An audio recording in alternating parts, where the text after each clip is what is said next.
perché noi e i farisei digiuniamo molte volte mentre i tuoi discepoli non digiunano?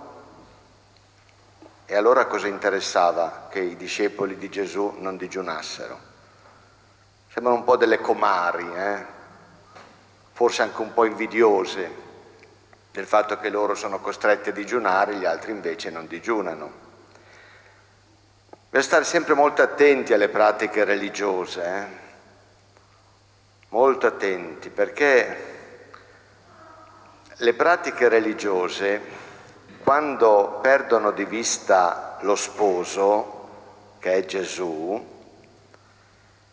quando perdono di vista lo sposo diventano delle pratiche poste in essere per stare bene, per sentirsi creditori nei confronti di Dio, ti do, mi dai, la logica del commercio, per sentirsi migliori degli altri e quindi in diritto, se non addirittura in dovere, di giudicare gli altri.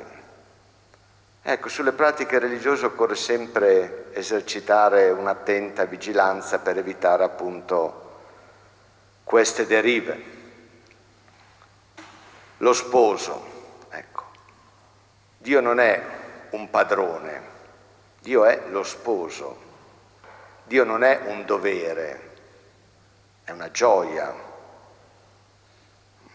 Dio non è uno che così si diverte a inventare tutta una serie di regole per farci vivere male. Dio è uno che ci dà alcune indicazioni di via, poche, le altre sono prodotto degli uomini, poche, perché seguendo queste indicazioni di via possiamo vivere una vita bella, una vita vera, una vita buona, una vita felice, una vita realizzata, una vita consistente. Con Gesù cambia l'immagine del credente. Non è più colui che obbedisce a Dio osservando le sue leggi, ma è colui che assomiglia al Padre che è nei cieli praticando un amore simile al suo.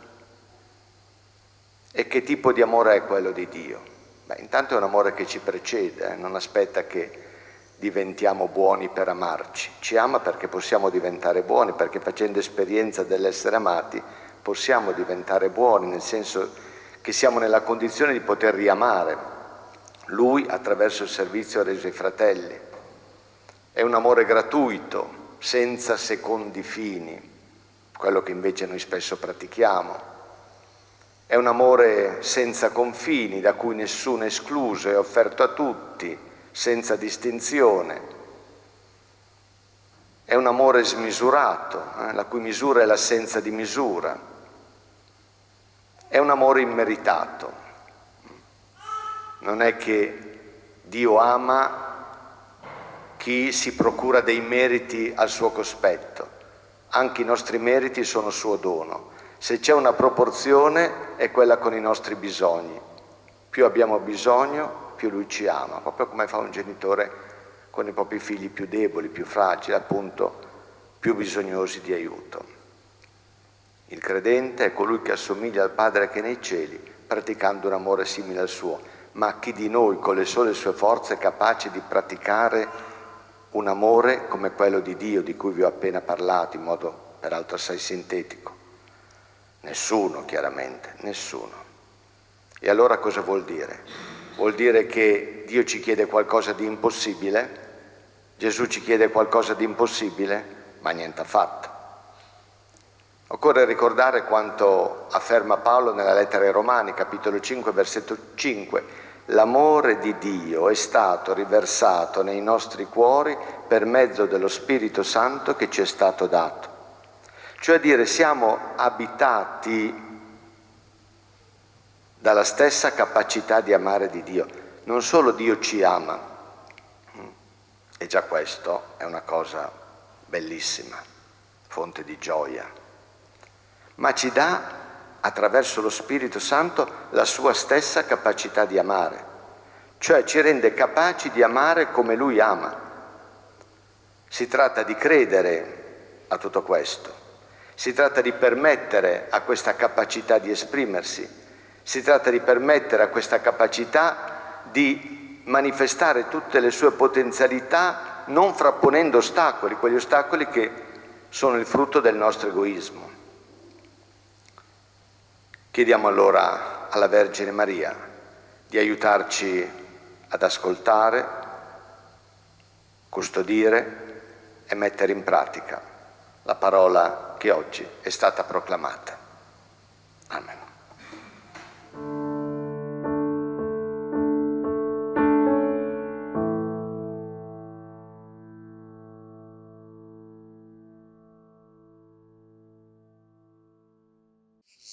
Ripercorriamo insieme la pagina di Vangelo che è stata ora proclamata.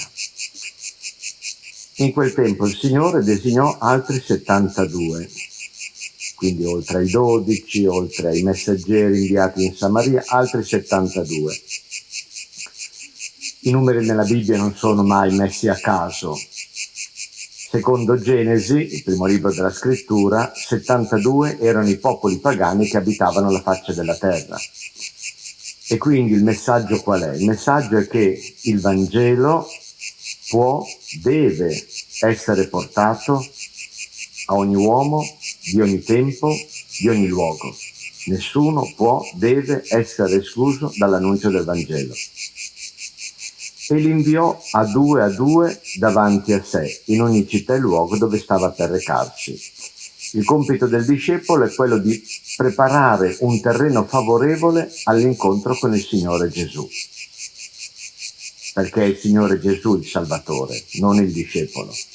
A due. Beh, intanto perché, secondo la Sacra Scrittura, perché una testimonianza fosse credibile, era necessario che arrivasse da almeno 2 persone, ma non solo. 2 perché? Beh, intanto perché il primo annuncio è la testimonianza. Se 2 persone si vogliono bene, allora quando diranno che Dio è amore, saranno credibili. Perché lo testimonieranno questo innanzitutto con la loro vita, prima che con le loro parole. Le loro parole saranno credibili perché saranno testimoniate da una vita coerente. E poi perché a due, perché, diciamo così, se uno va da solo, come discepolo, i rischi sono grossi.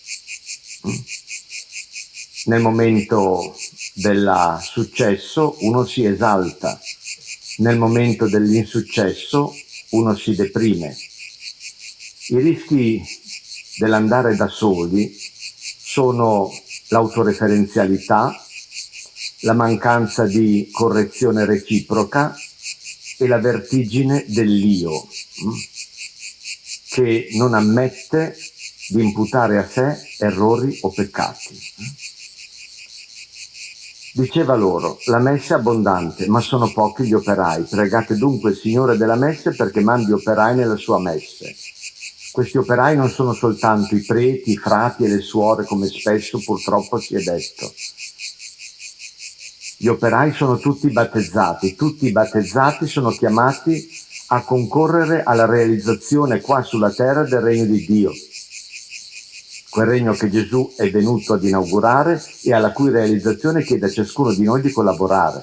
È quel regno in cui l'accumulo, il tenere per sé cede il posto alla condivisione, in cui l'odio e la vendetta cedono il posto al perdono, in cui il dominio sull'altro cede il posto al servizio a favore dell'altro. Andate, ecco, vi mando come agnelli in mezzo a lupi. È chiaro che di fronte ad un sistema di valori fondato sull'apparire, sul vestito, sul denaro, sulla competizione, è chiaro che di fronte a questo sistema di valori i cristiani diventano dei nemici da combattere, perché sono portatori di valori altri, opposti. Però non dice vi mando come agnelli in mezzo a lupi, allora fatevi lupi per non essere sbranati. non dice mica questo. Dice continuate a restare agnelli, combattete l'odio con l'amore, perché solo così riuscirete a spezzare la catena dell'odio. Non portate borsa, né sacca, né sandali. Cioè a dire, non affidate il successo del vostro apostolato ai mezzi umani, affidatelo piuttosto alla potenza della parola di Dio, affidatelo piuttosto alla coerenza della vostra vita che vi rende credibili. E non fermatevi a salutare nessuno lungo la strada. È un invito a essere maleducati? Ma no, certamente che no. È che i saluti nell'antico Oriente richiedevano un cerimoniale molto complesso, molto articolato, che richiedeva un tempo disteso. E allora l'insegnamento è: non perdetevi in cose che possono rallentare l'urgenza dell'annuncio. In qualunque casa entriate, prima dite pace a questa casa. Non è un augurio, è l'annuncio di un dono che immancabilmente si compie quando si accoglie il Signore Gesù. Quando si accoglie il Signore Gesù è pace, è lo shalom ebraico, è la compiuta realizzazione di ogni desiderio di bene che abita il nostro cuore. Se vi sarà un figlio della pace, la vostra pace scenderà su di lui, altrimenti ritornerà su di voi. Restate in quella casa mangiando e bevendo di quello che hanno, perché chi lavora ha diritto alla sua ricompensa. In qualunque casa entriate, un ebreo non doveva entrare nella casa di un non ebreo. E Gesù dice: basta. Gli ebrei dovevano osservare delle rigorose regole di purità rituale, alcuni cibi erano impuri e quindi non dovevano essere mangiati. Gesù dice: basta, non fate i difficili, entrate nella casa di chiunque e mangiate quello che vi viene offerto. Basta con queste regole che dividono, che creano muri. Quando entrerete in una città e vi accoglieranno, mangiate quello che vi sarà offerto, guarite i malati che vi si trovano. L'originale non dice così, dice curate, non guarite i malati che vi si trovano. La guarigione può arrivare o non arrivare. Ciò che conta è la cura. Se voi annunciate che Dio è amore ma non vi prendete cura degli altri, che credibilità avrà il vostro annuncio? Nessuna credibilità, sarete dei controtestimoni di Dio. E dite loro: vicino a voi il regno di Dio, Dio vi ama, ma se non mi prendo cura di voi, Ma quando entrerete in una città e non vi accoglieranno, uscite sulle sue piazze e dite: anche la polvere della vostra città che si è attaccata ai nostri piedi, noi la scuotiamo contro di voi, sappiate però che il regno di Dio è vicino. Io vi dico che in quel giorno Sodoma sarà trattata meno duramente di quella città. Cioè, se non vi accoglieranno, non perdetevi d'animo. C'è sempre un altro paese, un'altra casa, un altro cuore che attende la pace che nasce dall'incontro con il Signore Gesù. Quindi andate avanti, non demoralizzatevi. I 72 tornarono pieni di gioia, dicendo: Signore, anche i demoni si sottomettono a noi nel tuo nome. Quando Gesù è con noi, le potenze del male non riescono a farci del male. E gli disse loro: vedevo Satana cadere dal cielo come una folgore. Questo perché, secondo la tradizione ebraica, Satana stava nei cieli, al cospetto di Dio, come ispettore generale. Ricordate il libro di Giobbe? Nel senso che Dio lo inviava sulla terra per scrutare ciò che facevano gli umani, poi tornava in cielo, riferiva a Dio e, se del caso, Dio puniva. E Gesù dice: basta con questa immagine di Dio. Io sono venuto a portare un'altra immagine di Dio, quella vera, quella di un Dio che non esclude nessuno dal suo amore. Non esclude nessuno dal suo amore. Ecco perché Satana viene precipitato sulla terra, perché viene meno il suo ruolo e quindi non ha più ragione di stare nei cieli.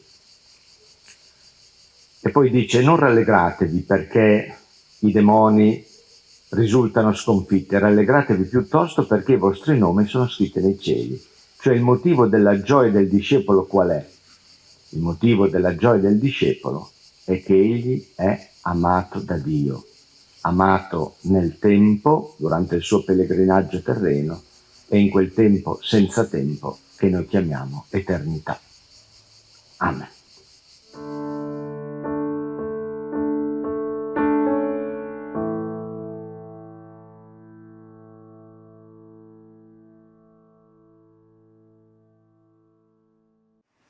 Ripercorriamo la pagina di Vangelo che è stata ora proclamata. In quel tempo il Signore designò altri 72, quindi oltre i 12 apostoli, oltre i messaggeri inviati in Samaria, e li inviò a due davanti a sé in ogni città e luogo dove stava per recarsi. 72. I numeri nella Bibbia non sono mai messi a caso, veicolano sempre dei messaggi. 72, secondo il libro della Genesi, erano i popoli pagani presenti sulla faccia della terra. Quindi il messaggio qual è? Il messaggio è che il Vangelo va portato a tutti, nessuno deve essere escluso dall'annuncio del Vangelo. Li inviò a due per tante ragioni.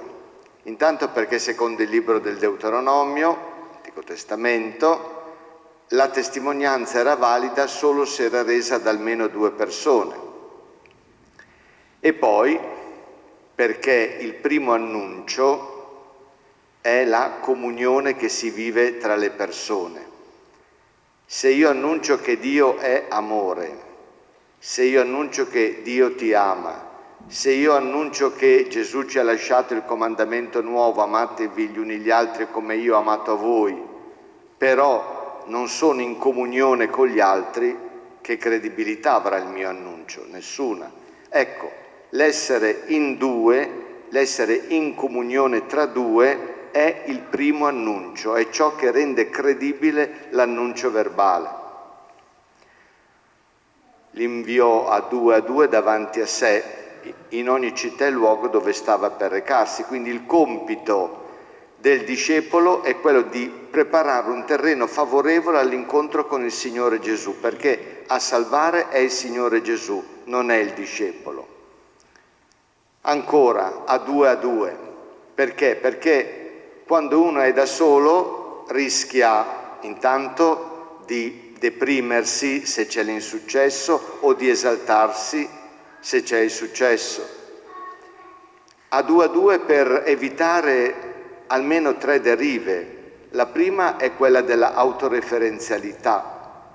La seconda è quella di evitare la correzione reciproca. Se uno è da solo, come fa ad esserci la correzione? Chi ti corregge? E poi l'altra deriva da evitare è quello di un io che si mette in cattedra e non accetta che a lui si imputino errori o peccati. Diceva loro: la messe è abbondante, ma sono pochi gli operai.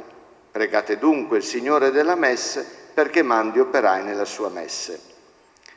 Questi operai non sono soltanto, come si è detto per tanto tempo, i preti, i frati e le suore, sono tutti battezzati. Tutti i battezzati sono chiamati a realizzare il regno di Dio, che Gesù è venuto ad inaugurare nella sua persona. Il regno di Dio è quella società alternativa in cui l'accumulo, il tenere per sé, cede il posto alla condivisione, in cui l'odio, la vendetta cede il posto al perdono, in cui il dominio sull'altro cede il posto al servizio a favore dell'altro. Questo è il regno di Dio.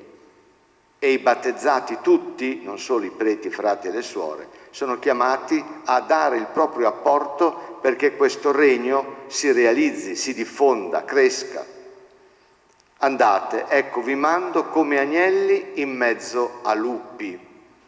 I lupi sono l'immagine plastica, diciamo così, di quel sistema di valori che è fondato sulla superficialità, sull'apparire, sul denaro, sul vestito. È chiaro che questo sistema di valore vede col fumo negli occhi un sistema di valori completamente diverso, qual è quello che è proposto dal Signore Gesù. vi mando come agnelli in mezzo a lupi. E non dice fatevi lupi per non essere divorati, dice restate agnelli, col rischio di essere divorati, perché la catena dell'odio la si spezza soltanto con l'amore, non con altro odio. Non portate borsa, né sacca, né sandali, cioè dire non affidate l'efficacia del vostro annuncio ai mezzi umani. Affidate l'efficacia del vostro annuncio innanzitutto alla potenza della parola di Dio e poi alla credibilità della vostra testimonianza. Siate credibili, questo renderà efficace la vostra parola. E non fermatevi a salutare nessuno lungo la strada. È un invito a essere maleducati? Ma credo proprio di no. Il fatto è che nell'antico Oriente i saluti comportavano un cerimoniale molto lungo e complesso, i cosiddetti salamelecchi orientali, salamelecco, salam alaik, la pace su te, salam in arabo, shalom in ebraico, la pace su te. E ripeto, richiedevano un tempo molto ampio, erano molto articolati.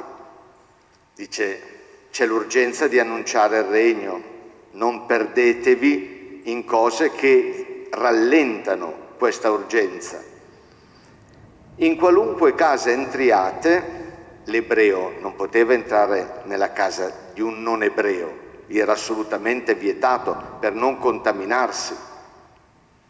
Gesù dice basta, in qualunque casa entriate, quindi entrate nella casa di chiunque. Prima dite pace a questa casa.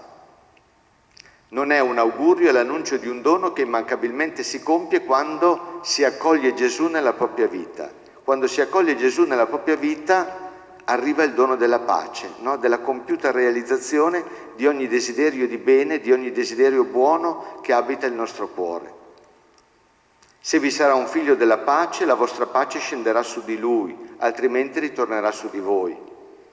Restate in quella casa mangiando e bevendo di quello che hanno, perché chi lavora ha diritto alla sua ricompensa, non passate da una casa all'altra. Quando entrerete in una città e vi accoglieranno, mangiate quello che vi sarà offerto. Cioè, evitate tutte quelle regole di purità rituale che distinguevano i cibi puri e i cibi impuri e che creavano delle barriere, dividevano. Basta con queste regole, non fate i difficili. Dice il libro della Sapienza, tutto ciò che Dio ha creato è buono. E Gesù dice nel Vangelo, non è ciò che viene dall'esterno a inquinare il cuore dell'uomo, ma è ciò che viene dal suo cuore ad inquinarlo. Quindi basta con queste regole che dividono. Guarite i malati che vi si trovano. Il testo greco non dice guarite, dice curate. La guarigione può arrivare e può non arrivare. L'importante è la cura. Guarite i malati che vi si trovano e dite loro è vicino a voi il regno di Dio. Se io dico ad una persona ammalata, Dio ti ama, Dio ti vuole bene, ma poi non mi prendo cura di lei, quella persona cosa dirà? Ma le tue sono soltanto parole, sei un falso. Ma quando entrerete in una città e non vi accoglieranno, uscite sulle sue piazze e dite anche la polvere della vostra città che si è attaccata ai nostri piedi, noi la scuotiamo contro di voi. Sappiate però che il regno di Dio è vicino. Quando l'ebreo dalla terra pagana rientrava in terra santa, prendeva i sandali e li scuoteva, perché neanche la polvere della terra pagana entrasse in terra santa. Quindi Gesù dice, se ci sarà l'insuccesso, se non vi ascolteranno, non deprimetevi, c'è sempre un altro paese, un'altra casa, un altro cuore che attende la pace. Riprendete il cammino. Io vi dico che in quel giorno Sodoma sarà trattata meno duramente di quella città. I 72 tornarono pieni di gioia, dicendo, Signore, anche i demoni si sottomettono a noi nel tuo nome. Questo vuol dire che quando il Signore è con noi, le potenze del male non possono recarci alcun danno. Egli disse loro: vedevo Satana cadere dal cielo come una folgore. Come si spiega questa espressione di Gesù? Si spiega col fatto che nella mentalità del tempo, ricordiamoci del libro di Giobbe, Satana stava alla corte celeste, era una sorta di ispettore generale. Dio lo mandava sulla terra, lui vedeva tutte le malefatte degli uomini, era un po' uno spione, tornava su nella corte celeste, riferiva a Dio le malefatte e Dio puniva. Basta con questa immagine di Dio, dice Gesù, è totalmente falsa. Dio non esclude nessuno dal suo amore. Dio vuole soltanto la nostra felicità. E quando ci dà delle regole, poche, perché tutte le altre le hanno inventate gli uomini, ce le dà perché sa che solo vivendo quelle regole noi avremo vita vera, vita bella, vita buona, vita consistente, vita realizzata, appunto vita felice. Non rallegratevi però perché i demoni si sottomettono a voi, rallegratevi piuttosto perché i vostri nomi sono scritti nei cieli. Cioè il motivo della gioia del discepolo qual è? È sapere di essere amato da Dio, di essere figlio di Dio, da Lui amato da sempre e per sempre, quindi nel tempo e in quel tempo senza tempo che noi chiamiamo eternità. Amen.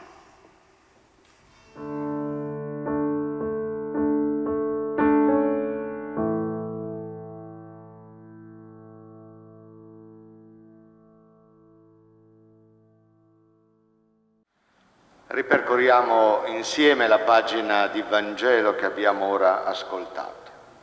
In quel tempo un dottore della legge, un dottore della Torah, quindi un esperto di Sacra Scrittura, uno che conosceva a menadito la Sacra Scrittura e la cui parola agli occhi dei giudei valeva tanto quanto la parola di Dio, quindi erano personaggi molto autorevoli, un dottore della legge si alzò per mettere alla prova Gesù. Il verbo greco usato è tentare Gesù, è lo stesso verbo che l'Evangelista usa per dire dell'azione del maligno quando Gesù si trova nel deserto. Quindi questo dottore della legge in realtà è uno strumento del diavolo. E chiese: Maestro, bugiardo, lui non vuole apprendere nulla da Gesù, vuole semplicemente tentarlo per trovare un motivo di che accusarlo e farlo condannare. Falso come soltanto le persone religiose a volte sanno essere. Maestro, che cosa devo fare per ereditare la vita eterna? Che cosa devo fare per essere felice? Non solo di là, ma già di qua. Per avere una vita vera, una vita bella, una vita buona, una vita consistente, una vita realizzata, una vita che valga la pena di essere vissuta. Gesù gli disse: che cosa sta scritto nella legge? Ma poi aggiunge: come leggi? Come interpreti, come comprendi? C'è il testo e poi c'è la comprensione del testo, l'interpretazione del testo. La Bibbia la si comprende secondo il cuore di Dio soltanto se si mette al centro il bene dell'uomo. Allora la comprendi secondo il cuore di Dio. Costui rispose: amerai il Signore tuo Dio con tutto il tuo cuore, con tutta la tua anima, con tutta la tua forza e con tutta la tua mente. Cita il libro del Deuteronomio. L'amore per Dio deve essere un amore assoluto. E il prossimo tuo come te stesso. E qui cita il libro del Levitico. Un amore relativo, come te stesso. Primo un amore assoluto, il secondo un amore relativo. Gli disse: hai risposto bene, fa questo e vivrai. Non basta aver risposto bene, vivi questa risposta che tu mi hai dato, perché sennò sono soltanto parole vuote. Ma quello, volendo giustificarsi, disse a Gesù: e chi è il mio prossimo? Questa domanda la si capisce se ci si riporta a quel tempo e alle discussioni teologiche di quel tempo. C'erano due scuole di pensiero. C'era la scuola di un rabbino, di un grande rabbino, Shammai, secondo il quale, interpretazione rigorista, il prossimo è soltanto chi appartiene al proprio clan familiare, al massimo alla propria tribù di Israele. Poi c'era un'altra scuola di pensiero che era di Rabbi Hillel, che diceva che anche lo straniero residente in Israele va considerato prossimo. Un'interpretazione ristretta, un'interpretazione larga. Evidentemente questo dottore della legge fa parte della scuola che accoglie un'interpretazione restrittiva, ma quello, volendo giustificarsi, disse a Gesù: e chi è il mio prossimo? Gesù riprese. Gesù risponde a questa domanda attraverso una narrazione, non dà una definizione, narra. C'è la parabola appunto del buon samaritano, che noi questa mattina interpreteremo in senso morale, ma che può essere interpretata anche in senso cristologico, cioè identificando nel buon samaritano il Signore Gesù e identificando la locanda nella Chiesa. Noi questa mattina ci soffermiamo sull'interpretazione morale. Un uomo scendeva da Gerusalemme a Gerico, un dislivello di circa 1100 metri, una trentina di chilometri, e cadde nelle mani dei briganti che gli portarono via tutto. Lo percossero a sangue e se ne andarono lasciandolo mezzo morto. Per caso un sacerdote scendeva per quella medesima strada. Un sacerdote, cioè uno che, provenendo da Gerico, si era recato a Gerusalemme e lì per una settimana aveva svolto il suo servizio liturgico. Era in un perfetto stato di purità rituale, potremmo dire profumava ancora di incenso. Per caso un sacerdote scendeva per quella medesima strada e quando lo vide passò oltre. Lo vede e passa oltre. Anche un levita, anche lui addetto al culto, anche lui quindi in uno stato di purità rituale, giunto in quel luogo vide e passò oltre. Questo sacerdote e questo levita sono persone crudeli, cattive, perverse, insensibili. No, sono semplicemente delle persone religiose, delle persone cioè che antepongono i doveri verso Dio ai doveri verso il prossimo. Se c'è da scegliere, scelgono Dio. Loro erano in uno stato di purità rituale. Se avessero toccato un morto o un ferito, sarebbero diventati impuri e quindi avrebbero dovuto compiere tutta una serie di lunghi e complicati riti per tornare ad essere puri. Meglio passare oltre. Vedete a quale aberrazione può condurre la religione? A quale aberrazione?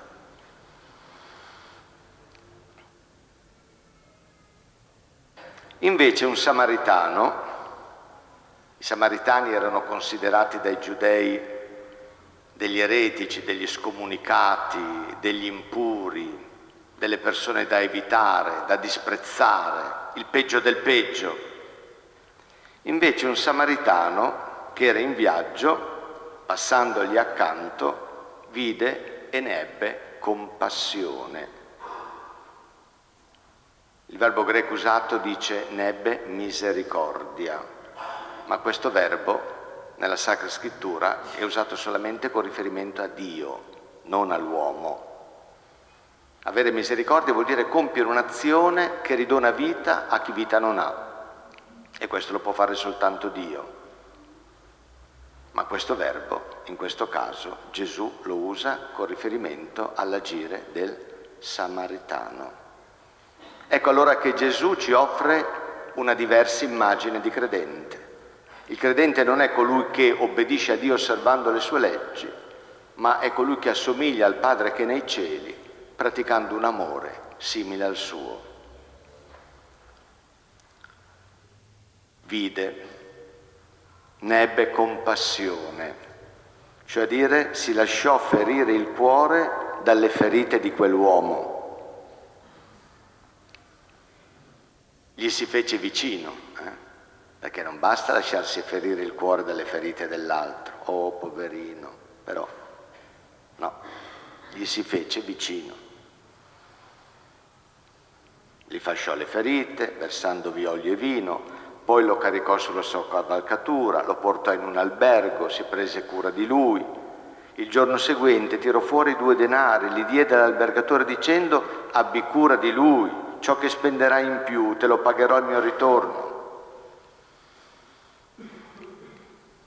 Chi di questi 3 ti sembra sia stato prossimo di colui che è caduto nelle mani dei briganti? Quello rispose: chi ha avuto compassione di lui, chi ha fatto misericordia con lui, chi se n'è preso cura. Ecco, il prossimo è colui che decido di rendere prossimo avvicinandomi a lui, prendendomi cura di lui. Gesù gli disse: va, e anche tu fa così. Non basta aver capito, adesso occorre fare, perché se no sono solo pensieri, se no sono solo parole. Quello che hai capito deve diventare vita. Ecco, chiediamo a San Siro che ci aiuti con la sua intercessione a prenderci cura dei nostri fratelli e delle nostre sorelle, soprattutto di quelli che sono vittime della cultura dello scarto, e saremo felici perché realizzeremo la nostra vera identità. Siamo esseri fatti per amare ed essere amati. Saremo felici qua sulla terra, nel tempo e in quel tempo senza tempo che noi chiamiamo eternità. Amen.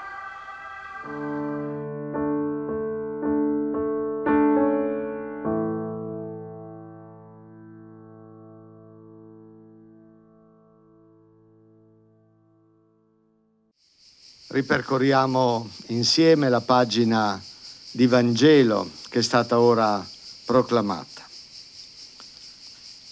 In quel tempo un dottore della legge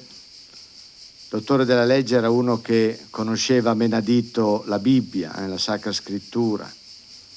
La sua parola aveva lo stesso peso della parola di Dio, quindi il dottore della legge era un personaggio molto importante. Un dottore della legge si alzò per mettere alla prova Gesù. Il testo greco dice per tentare Gesù. Usa lo stesso verbo utilizzato per dire dell'azione del diavolo quando Gesù si trovò nel deserto.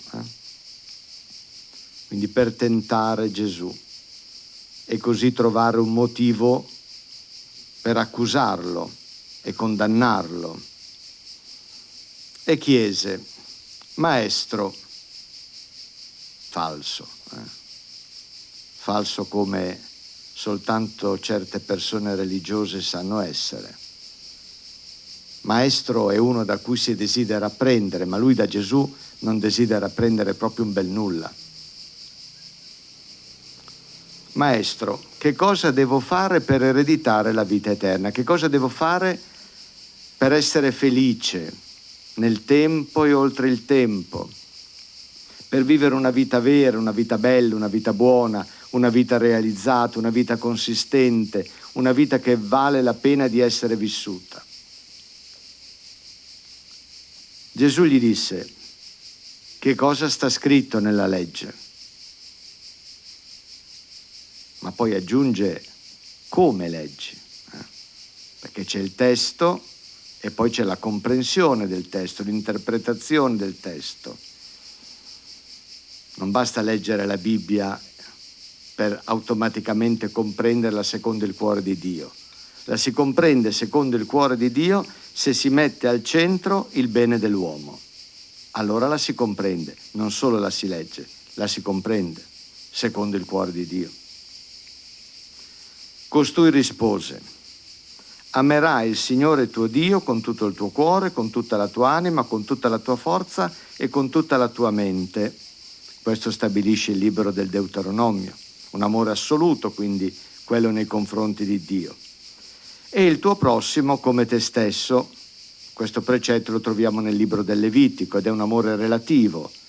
Amare come? Prima è un amore assoluto, ora è un amore relativo. Gli disse: hai risposto bene, fa questo e vivrai. Siamo tutti esperti di facili parole, ma le parole non bastano. Occorre vivere le parole che si usano, perché sennò restano parole vuote, non ti cambiano la vita. Fa questo e vivrai, fa questo e farai esperienza di una vita vera, bella, buona, consistente, realizzata, degna di essere vissuta. Ma quello, volendo giustificarsi, disse a Gesù: e chi è il mio prossimo?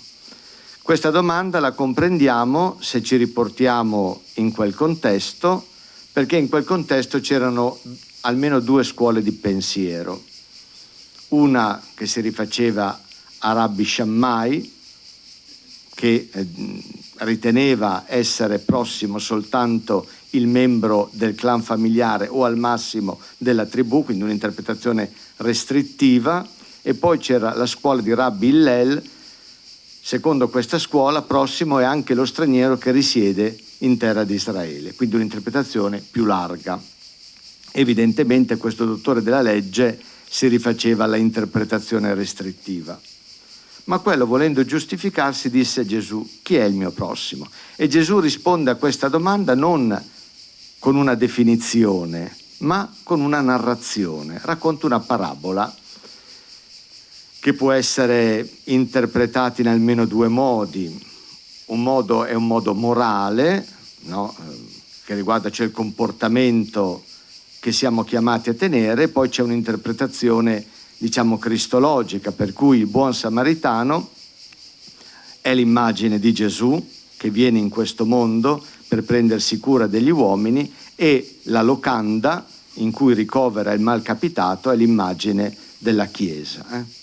Oggi però, diciamo così, ci soffermeremo sull'interpretazione morale. Un uomo scendeva da Gerusalemme a Gerico, un dislivello di circa 1100 metri, 30 chilometri più o meno di distanza, e cadde nelle mani dei briganti, che gli portarono via tutto, lo percossero a sangue e se ne andarono lasciandolo mezzo morto. Per caso un sacerdote scendeva per quella medesima strada. Gerico era una città sacerdotale, cioè abitata da sacerdoti che da lì si recavano a Gerusalemme, al Tempio, dove per una settimana svolgevano i riti e poi rientravano a casa. Questo sacerdote rientra a casa e quindi si trova in una condizione di purità rituale. Potremmo dire profuma ancora di incenso, è ritualmente puro. Lo vide il malcapitato e però passò oltre. Anche un levita, i leviti erano addetti al culto, stesso discorso fatto per il sacerdote. Anche un levita, giunto in quel luogo, anche lui si trovava in uno stato di purità rituale, vide e passò oltre. Questo sacerdote e questo levita sono due cattivi, sono due malvagi, sono due insensibili. No, sono due uomini religiosi. Si trovano in uno stato di purità rituale, sanno che se toccano un morto o un ferito, quindi se toccano del sangue, diventano impuri, e poi per purificarsi occorre compiere tutta una serie di riti molto lunghi e complicati, e allora passano oltre. Antepongono i doveri verso Dio ai doveri verso l'uomo, istituendo una contrapposizione che assolutamente Dio non vuole. Invece un samaritano, i samaritani erano considerati eretici, scomunicati, impuri, da disprezzare, da evitare, il peggio del peggio. Così erano considerati dai giudei i samaritani. Invece un samaritano che era in viaggio, passandogli accanto, vide, ma non passò oltre, vide,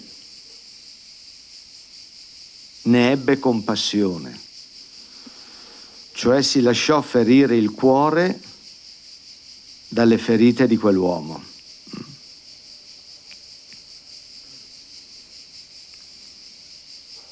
Il termine greco utilizzato è ne ebbe misericordia, ma è un termine che si riferisce soltanto a Dio.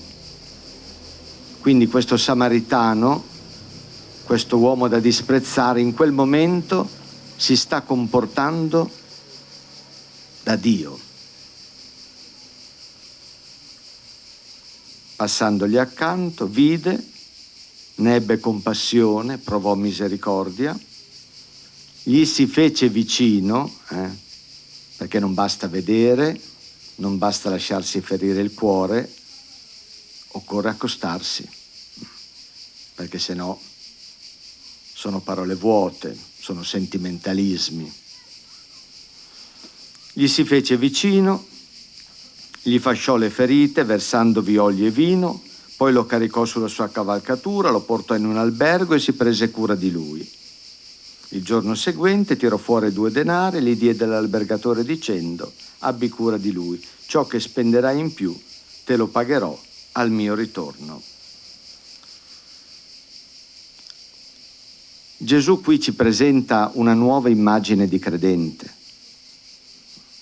plasticamente raffigurata da questo samaritano.